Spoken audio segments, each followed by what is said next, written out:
के लिए जुबीन गार यानी जुबीन दा का ही एक बड़ा मकबूल बोगाली बिहू जिसको माघ बिहू भी कहते हैं। बोगाली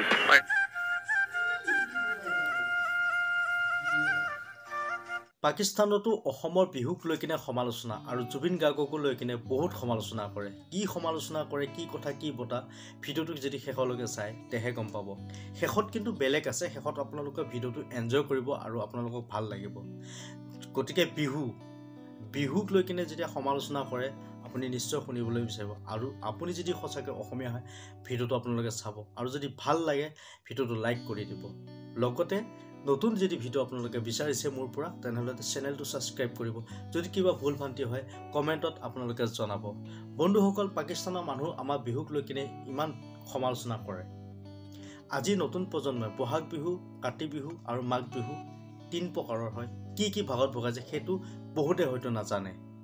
বলক ভিডিঅ'টো প্ৰথমে ক্লিপটো চাই লওক, শেষত আৰু ধুনীয়া এনজয় আছে আৰু আপোনালোকে লাষ্টত ছাৰপ্ৰাইজ হ'ব।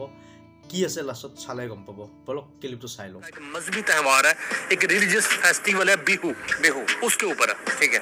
तो वो जो रिलीजियस फेस्टिवल है उसके लिए जुबीन गार यानी जुबीन दा का ही एक बड़ा मकबूल नगमा है, मकबूल गीत है जिसको बिहू गीत कहती है और ईद उल अज़हा मनाई जाती है।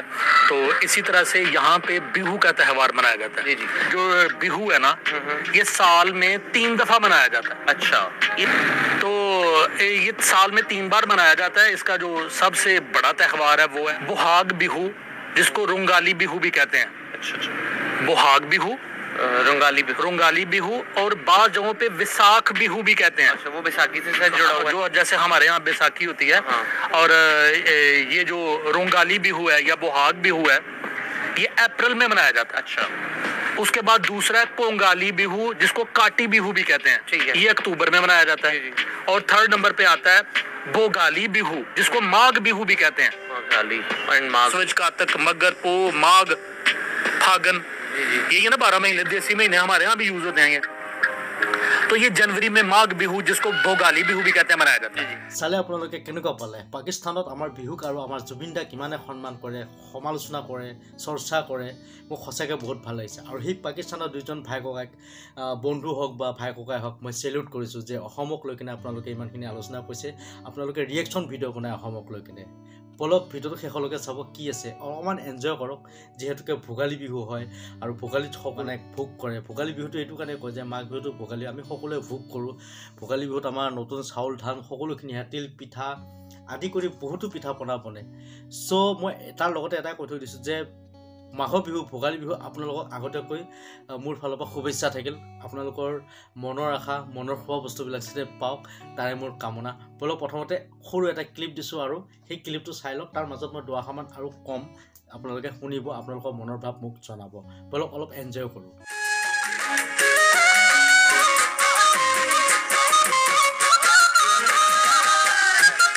মই মাজতে এণ্ট্ৰি দি দিলোঁ, মানে আকাশদ্বীপক দেখা পাই কিনে মোৰ মানে বহুত সৰু কালৰ কথা মনত পৰি গ'ল। আৰু মই এই বিহুটো বহুত সৰুতে চাইছিলোঁ, বহুত সৰুতে চোৱাৰ পাছতো আজিও গছত কুঁহিপাত যেনেকৈ মেলে কুমলীয়াৰ পৰা ঠিক তেনেকুৱা মোক এতিয়াও লাগে। আৰু চিৰসেউজীয়া গান সদায় এনেকৈয়ে বুজি থাকিব। মই চালোঁ আৰু মোৰ পিছৰ প্ৰজন্মই এই বিহুটো চাব। কিন্তু আকাশদ্বীপৰ কথা কৈ কিনে মই এই ভিডিঅ'টো ৰখাই দিলোঁ আপোনালোকৰ মাজত। আকাশদ্বীপ আৰু নয়ন নীলিমে তাত এক্টিং কৰিছিল আৰু আকাশদ্বীপ আৰু নয়ন নীলিমৰ পাৰ্থক্য বেছি নহয়। কিন্তু আজি আকাশদ্বীপ কিয় এক্টিং নকৰে এইটো নাজানো। তেওঁ হয়তো স্বাস্থ্যৰ কিবা অসুবিধা হোৱাৰ কাৰণেও নকৰিব পাৰে। আৰু আজি কেইদিনমান আগত দেখা পালোঁ তেওঁ এটা ভিডিঅ' শ্বুটিং কৰি আছিলে, কিন্তু শ্বুটিং কৰিছে যিটো তেওঁ যিটো আগৰ চেহেৰা আৰু আজিৰ চেহেৰা বহুত ডিফাৰেঞ্চ আছে। কিন্তু নয়ন দাই গোটেই নিজক বডিটো মেইনটেইন কৰি ৰাখিছে। আজিও সেই আগত যেনেকুৱা এতিয়াও তেনেকুৱা লাগে। কিন্তু মই এটা ৰিকুৱেষ্ট কৰিম যে আকাশদ্বীপক আমি বহুত ভাল পাওঁ। আকাশদ্বীপৰ ভিডিঅ' চাইছোঁ আমি বহুত সৰুৰ পৰাই।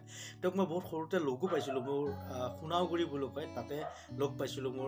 মোৰ কাজিন আছে তাতে, তেওঁ হয়তো পাহৰিছে বা তেওঁ হয়তো ফেচটো মোক পাহৰিব পাৰে। বহুত সৰুতে লগ পাইছিলোঁ আৰু সেই আকাশদ্বীপক আমি চাব বিচাৰোঁ। আকাশদ্বীপ আপোনাক মই ৰিকুৱেষ্ট কৰিছোঁ আপুনি আহক, আপুনি নিজৰ ফিটনেছক, নিজৰ দেহাটোক অলপ চৰ্চা কৰক আপুনি আহক আকৌ ফিল্ম জগতক আমি আপোনাৰ চিনেমা আপোনাৰ VCD চাবলৈ আমি বহুত মানে আগ্ৰহী আগতে যিবিলাক জানমণি বা যোনবাই চলিছিল ভলিউম 1 ভলিউম 2 যেতিয়া আহে এনেকৈ আমি অপেক্ষা থাকোঁ কেতিয়া আকৌ নেক্সট বছৰত কি আহিব নেক্সট বছৰত কি আহিব এনেকুৱা এটা পৰিস্থিতি আমাক আকৌ লাগে গতিকে মই ৰিকুৱেষ্ট কৰিছোঁ অসমৰ ৰাইজে ৰিকুৱেষ্ট কৰিছে বন্ধুসকল আপোনালোকে যদি ৰিকুৱেষ্ট কৰিছে তেনে কমেণ্টত জনাব বলক পিছৰখিনি চাই কেনে পাইছে বন্ধুসকল আপোনালোকক মই অলপ স্মৃতিৰ মনত পেলাই দিলোঁ আৰু সঁচাকৈ মই বহুত এনজয় কৰিছোঁ নিজেও ভিডিঅ'টো বনাই এনজয় কৰি আছোঁ আপোনালোকে এনজয় কৰক আৰু এই গানটো শুনক আপোনালোকে সঁচাকৈ এই গানটো কি ক'ম মোৰ প্ৰাণৰ গান হয় আৰু কিনো ক'ম আপোনালোকে অলপ ফূৰ্তি কৰক যিহেতুকে ভোগালী বিহু মাঘ বিহু আৰু শেষত চাব এটা ধুনীয়া ছাৰপ্ৰাইজ আছে যিটো ছাৰপ্ৰাইজ